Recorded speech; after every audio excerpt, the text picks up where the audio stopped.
Hey folks, how you doing? I'm Dave. This page, 224 paces. If you're following on Facebook, you may have gone ahead and read quite a bit of the stuff that led up to this point. But if not, maybe this video can do a little catching up for you. I'm a military retiree. That happened back in 2013. I went back to school, and during this time frame, I was really trying to decide on where it was that I wanted to live, what it is that I wanted to do, and that's when it really started hitting me. It's like I've got friends and family that are all over the place, and a mobile lifestyle would really help out with getting me to the places that I wanted to see and the things that I wanted to do, and eventually the school bus idea started kicking in. This was about 2015, and in 2016, a few things had changed. My mom, she was diagnosed with pancreatic cancer. Dad, he's 9 years older than she was, and he had been dealing with heart failure for several years. Since I wasn't doing anything in my world at that time, I decided to sell my house, move back home, and that's what I did. I brought my pup with me, and we stayed with Mom and Dad, kind of helping out, bringing them to appointments, doing various things that needed to be done. I continued looking around, at buses and what it was that I wanted to do. The passion was growing, and I was really obsessing really about what it was that I wanted to do and how that life was going to be like, and I wanted to share that with Mom and Dad, with other people that weren't able to travel and do these kinds of things, But I wasn't fast enough. I wasn't fast enough to do everything that I wanted to do. I found my bus, this beautiful beast, back in October of 2018. A buddy of mine, a new buddy, he bought a farm, a fixer-upper farm a few miles away, and he said that I could park it out there and work on it. This was ideal. He had an open cow stall that was large enough that I could drive it into. So once I did the roof raise, once I took out the windows, it was no longer vulnerable to the elements. This was perfect. It was ideal. I couldn't find any place better than this. And so when spring rolled around, he had owned the place at that point, and as soon as the ground got solid enough, I drove it out there and I started working on it, tearing out the seats, tearing out the floorboards, the inner skins, the insulation, all of that stuff, breaking it down to a blank canvas where I can do everything that I wanted to do, fulfill that dream. And I had a lot of energy going in that direction. I was making some decent progress. But then life started happening again, as it does. August, September, my pup, she was diagnosed with cancer also. And she was suffering. She was struggling for a long time, and so put her down August, September. In October, that's when Mom had gone into hospice. Seeing as how we had a couple of snow flurries at that point, I decided to pack everything up and focus on taking care of Mom and Dad and whatever else that needed to happen. She needed round-the-clock care at that point. And so that's what I did. Not a big deal. Here it is. It was October of 2019. Plenty of time to do whatever.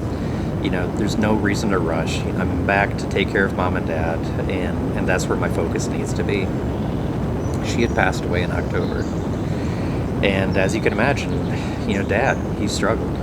This was his best friend for some, 56, 57 years.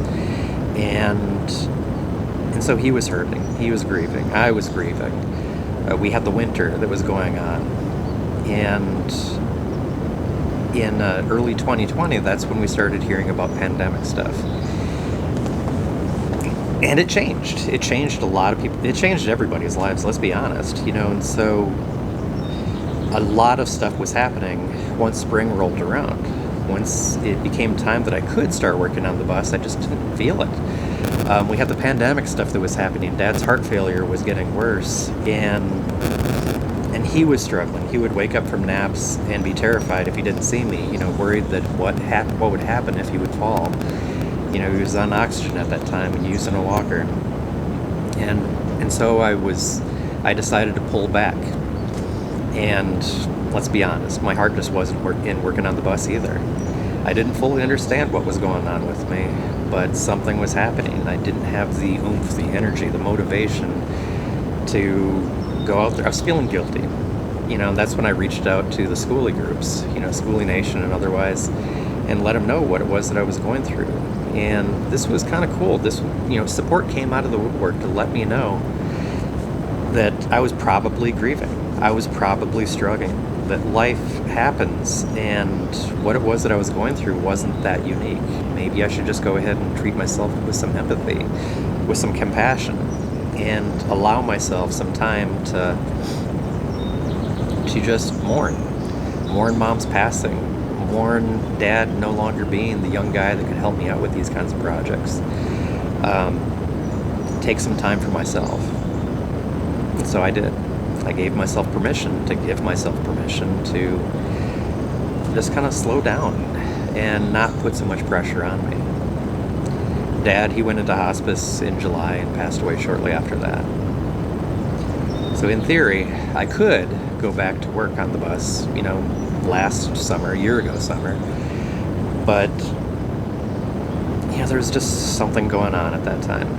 The siblings and I, we had to process Dad's passing, start dealing with the estate, start dealing with all that stuff. And let's be honest, my heart was just not in it. I didn't have the motivation to work on it. I felt guilty, of course, but maybe I should just be okay with allowing some time to pass by.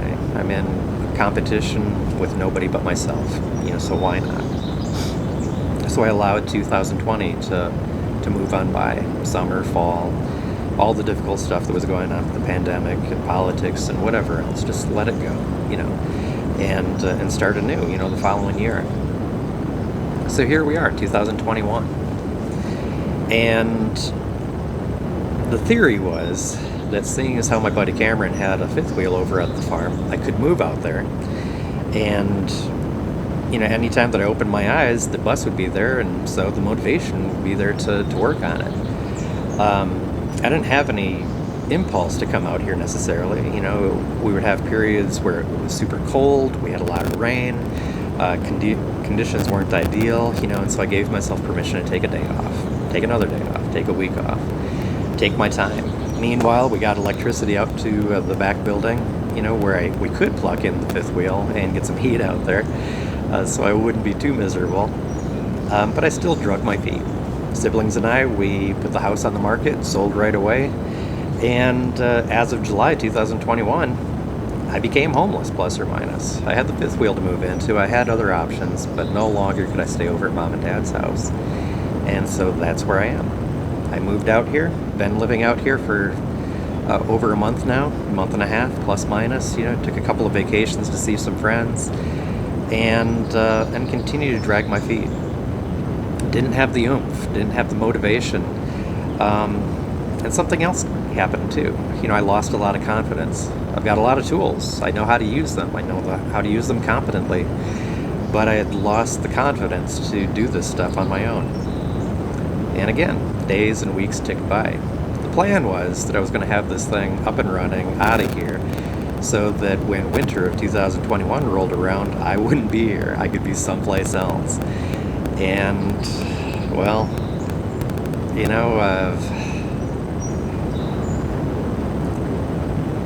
there comes a time when you realize that you need help.